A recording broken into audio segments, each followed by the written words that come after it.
traveller from beyond the fog. I am Melina. I offer you an accord.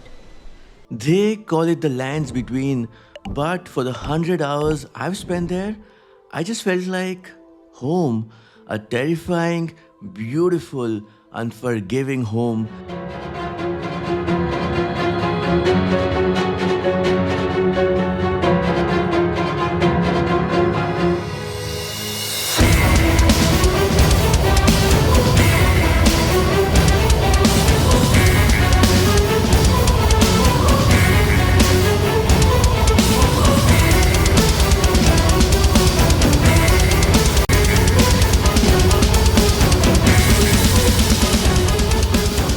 You don't just play Elden Ring, you survive it, you inhabit it, and eventually, if you have the grit, you conquer it. There is a before you play the game and an after, and once you cross that fog wall, gaming is never quite the same again. Today, I'm recounting my journey, a story in 10 parts of why Hidetaka Miyazaki's masterpiece isn't just a masterpiece, it's the greatest game ever made.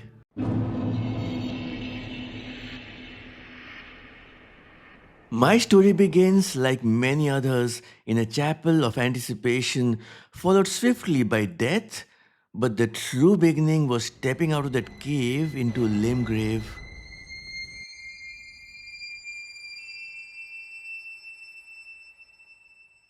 In other worlds I have visited, I was a tourist with a checklist. Go here, fetch this, climb the tower to reveal the map. The world served me. Not here. Here, I was an ant.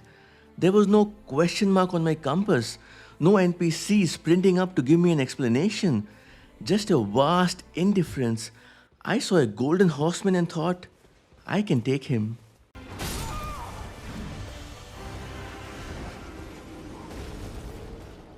I was wrong. Elden Ring respects your intelligence by refusing to hold your hand. It trusts you to be curious. It trusts you to get lost. And getting lost is the whole point.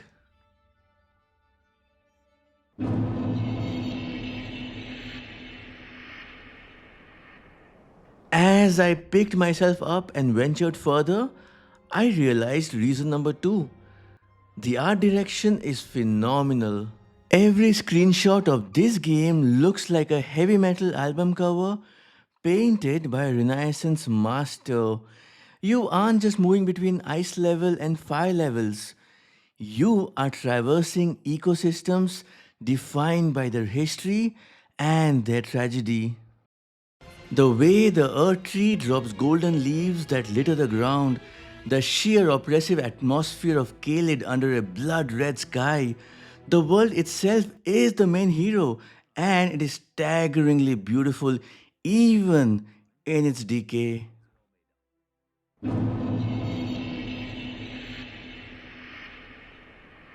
But beauty doesn't save you when a demigod wants to wear your skin as a cape. I see thee, little Tarnished. Cower in fear of the night. I hit walls, hard ones, which brings me to combat. Reason 3 is the sheer depth of how you choose to survive. I started as a vagabond knight, sword and a heater shield, standard stuff. 50 hours later, though, I was a spell-slinging battle mage, launching moons at dragons, wielding a katana made of meteoric ore. The build variety isn't just about stats, it's about your identity. Do you want to be a paladin wielding golden lightning? A wretched thief with dual daggers, maybe? Or how about a cosplayer of a boss that just killed you 20 times? The game says, yes, be whatever you want to be to win. And you will need every tool because of reason 4.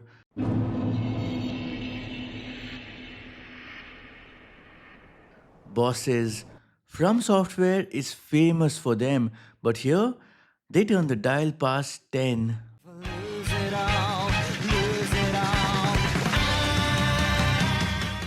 Bosses in Elden Ring are theatrical events. The first one that comes to mind is the Radahn festival at the Redmane Castle, summoning an army of NPCs to charge a hill against a gravity wielding giant on a tiny horse. It was absurd. It was epic. It felt like at the time I was part of mythology. And yes, they kicked my teeth in, but that's the pact. Without the struggle, the victory means nothing. When I wasn't fighting for my life, I was trying to understand why everything was so broken. Reason 5 is the environmental storytelling.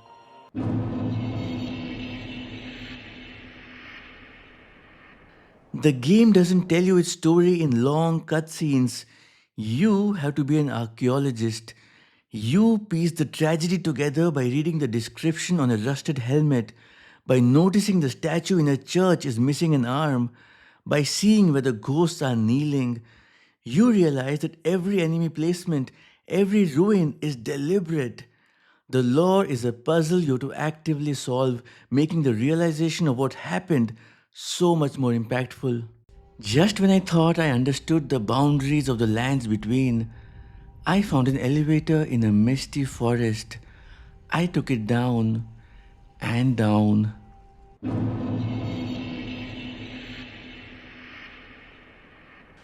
I thought I was on an island. I didn't realize there was an entire cosmos beneath my feet. A massive underground world with its own false sky of stars was a moment of pure jaw dropping awe. The game constantly subverts your expectations of its own size. It just keeps going deeper and higher than you think possible.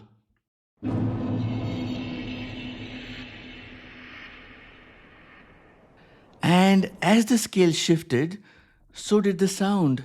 Reason 7 is the music and sound design. It's not constant noise. Much of the world is quiet, just wind and footsteps, making the moments when the orchestra does kick in hit like a truck.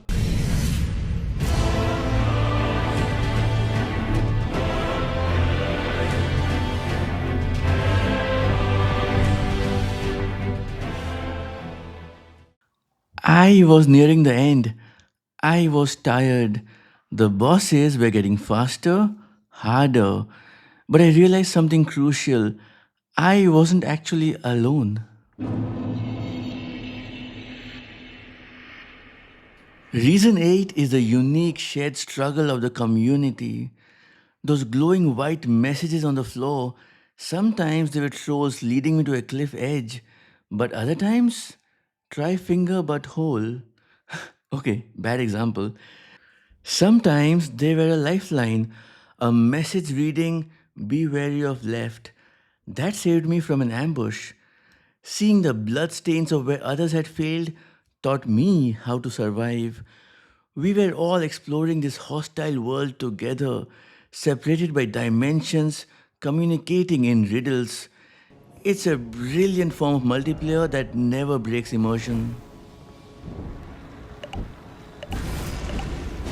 When I enter a boss arena and see the blood of other fallen Tarnished, at first thought you might think it instills a sense of fear, but in actual, it makes you believe if they can fall and fall again yet conquer this boss, why should not I? When the final demigod fell and I stood before the fractured remains of the Elden Ring, I felt reason 9, the payoff.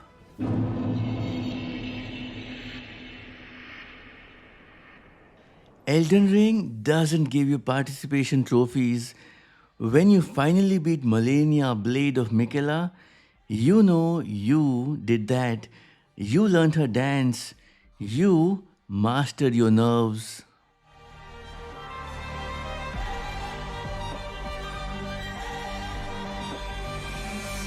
Your strength.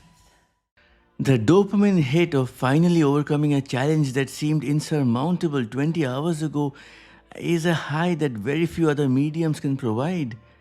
You didn't watch a hero succeed, you became the hero who succeeded. You'd make just the manner of kind-hearted lord that I'd wish for.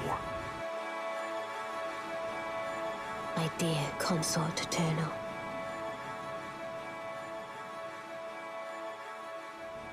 And as the credits rolled, I realized the 10th and final reason, the reason why I'm making this video.